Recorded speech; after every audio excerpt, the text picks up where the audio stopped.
What's up, guys? It's your girl and I'm back with another video, and today we're gonna do a let's talk about it. So you know, I have to have my coffee.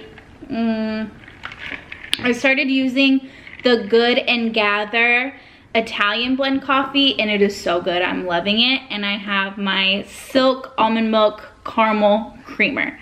So good. I wanted to do this little let's talk about it because I haven't done a let's talk about it in a while, so I thought that it might be fitting to do. It has been so cold and gloomy and cloudy in Houston. I miss going live. I miss going live so much, but since somebody disagreed with what I said in a live stream and they reported it, I can't go live.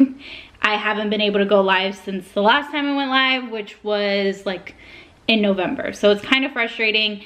And I really do want to go live when I get it back, but I'm also kind of nervous because if somebody disagrees with me again, are they gonna report it? I don't know. But anyways, let's go ahead and get into this. I don't know. This is not a Starbucks sponsored video. But yeah, let's go ahead and get into this. I want to talk about why I love cooking and what got me into cooking and stuff like that. So we're going to talk about my love of food and cooking, etc. So to start out, when I was younger, everybody was always in the kitchen. My mom was always in the kitchen. My granny especially, always in the kitchen. Now, if you know me, if you've been on this channel for a while or you've watched Em and Vaughn for a long time, you know that my granny means everything to me. She is my number one. She's my ride or die. She's one of my best friends. She's just the greatest person that's ever lived, and I love her so much. So growing up, I always idolized her, and she always has made the best food. Like, I think I'm a good cook, but my granny is like above everything else. Like, she just makes the best food. And my granny is from West Virginia, and she was raised by a fantastic cook and a fantastic baker, my great-grandma, and she learned how to cook from my great-grandma. And they didn't have a lot of money most times, or I don't know, they lost a lot of money in the Great Depression, and it was it was a big struggle for them. So my great-grandmother always knew how to cook these wonderful and great big meals without spending a fortune. And she knew how to like put a pie shell together without measuring. She knew how to make biscuits without measuring. Like, she was just like a top-notch baker and top-notch cook. And my granny, she didn't get the baking gene. She always says like she wished she knew how to bake like her mom did, and I wish I could bake, but I'm not that good at baking. I'm just really good at cooking. But my granny has always just been, that's how she shows you her love, and that's how I am too. That's how I show you my love and my appreciation, is through cooking and making people happy with the food that I make. And you know, it tastes good and people are enjoying it and people are, you know, being full. And I think that's like one of my love languages, is cooking. Like, that's how I show you how much I love you. And if I cook for you, that means I care about you and I want you to be well fed and I want you to be happy. And yeah, so I love cooking for the people that I love and care about the most. But my granny, everything is just so effortless for her. Like, she would just throw stuff together. And growing up, whenever I would stay the night at her house, she would always say, well, what do you want to eat for dinner? Like, what can I get? And she would, like, one time I was like, Grandma, I want steak. And she like literally went out and spent so much money on these like strip steaks. She made steak, and she always made a full meal. It was never like, here's some little something. It was always, if she made you a sandwich, you had veggies to dip with, you had chips, And you know, she never just did one thing. Like it was always a meal. Like you could never just leave her house without anything, without eating. You couldn't. She wouldn't allow you. She like did not allow you to leave without eating or taking something with you. Like whenever I'd be like, no grandma, I really have to go, like I can't eat, she'd be like, well, do you want this orange? Do you want this? Take these chips, I'm not gonna eat them. Like she just wants you to be fed and taken care of. And that has always been something that like rubbed off on me, is I want to be like that to my friends and family and my kids. Like I always just want to be taking care of you and making sure that you're eating and that it's good food. Like I don't want it to just be a half-ass meal. Like even if it's something so simple as boxed macaroni and cheese, I'm gonna add spices to it and maybe some sausage and some spinach. Like I'm gonna make it into like a real good meal, because that's how I show somebody that I love them and I care about them. She's just always been the best cook. Like she can just whip whatever together. And there's times where I would go to her house and she'd be like, oh, I have nothing to give you, I have nothing to feed you. You like open her pantry and she could make meals for weeks. And then also my mom, not just my granny, but my mom is a really good cook as well. And my mom is somebody who doesn't try. She just throws it together. And so I grew up with those two examples, my mom and my granny, and they would just make the best food without putting so much effort into it. Like you can have a really good, filling meal that tastes amazing without putting that much effort into it. Like it's so easy. And so my granny got me in the kitchen early on, and she taught me how to like make scrambled eggs, how to make French toast. Like she taught me like little basic things always. And then just watching my mom cook too. Like my mom would have me cut veggies and, you know, stir things. And they really just kind of let me learn by like watching them.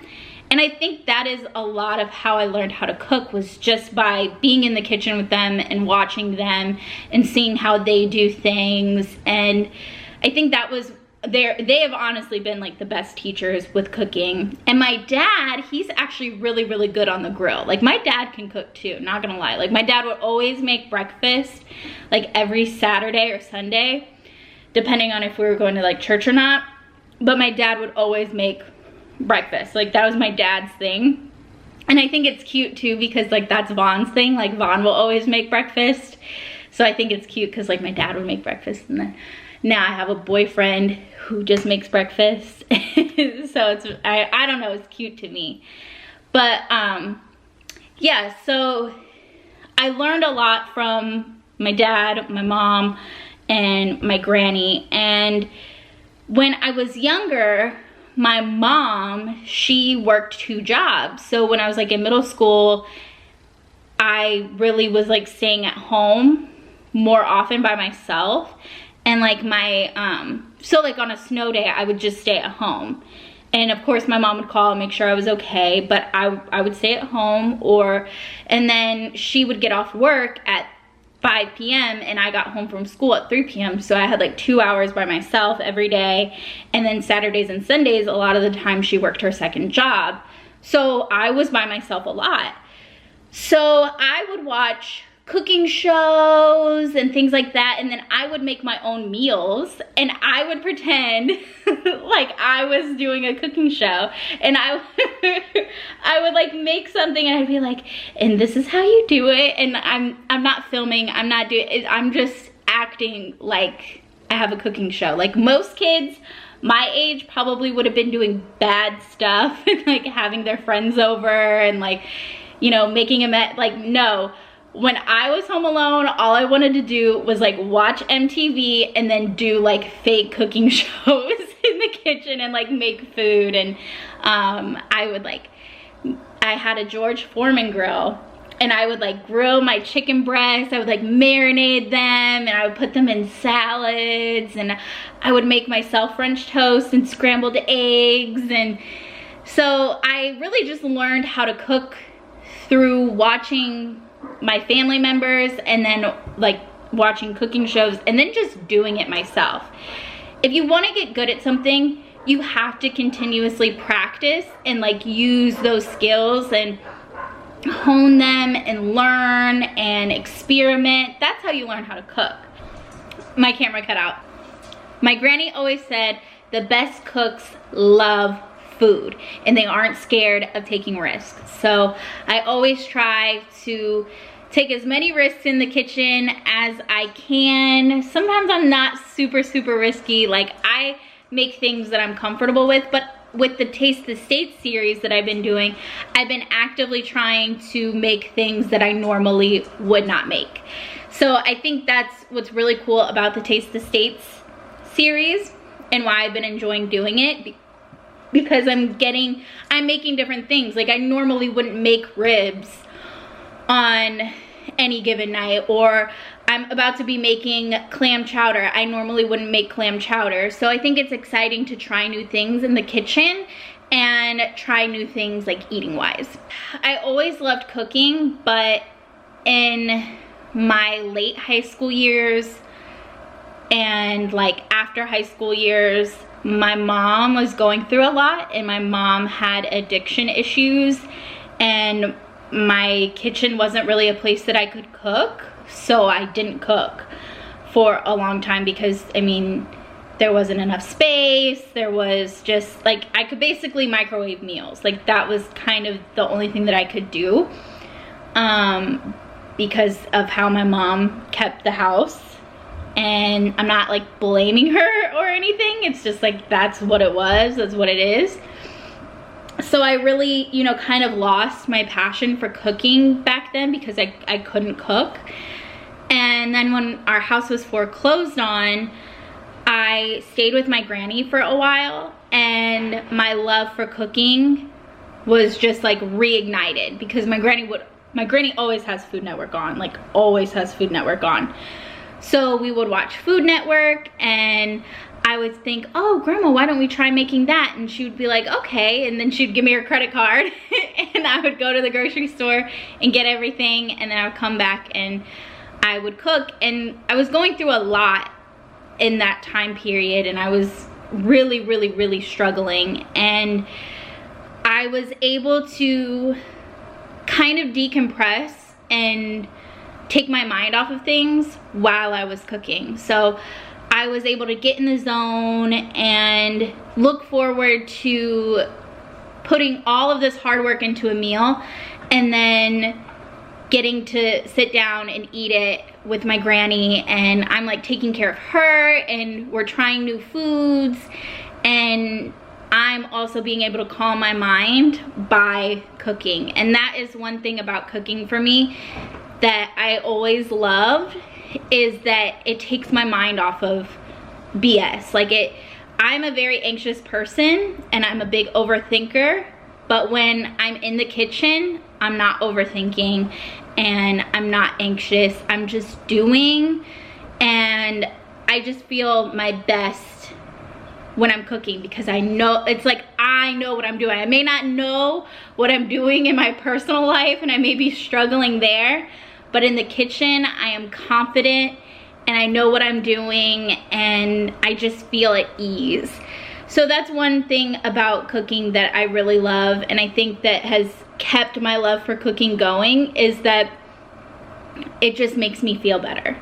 And I love taking care, it like makes me feel better, it feeds my soul, it calms my mind, but then it's also showing my love and appreciation for my family and my friends when I cook a great meal for them. So it's kind of like my therapy. I still go to therapy because I need it, I have a broken brain, but but my cooking is also another form of therapy, and it just, I love it. And there are some days, I'm not gonna lie, that I don't feel like cooking. I don't wanna cook, I just wanna relax, I wanna chill out, and on those days, Vaughn cooks or we order out.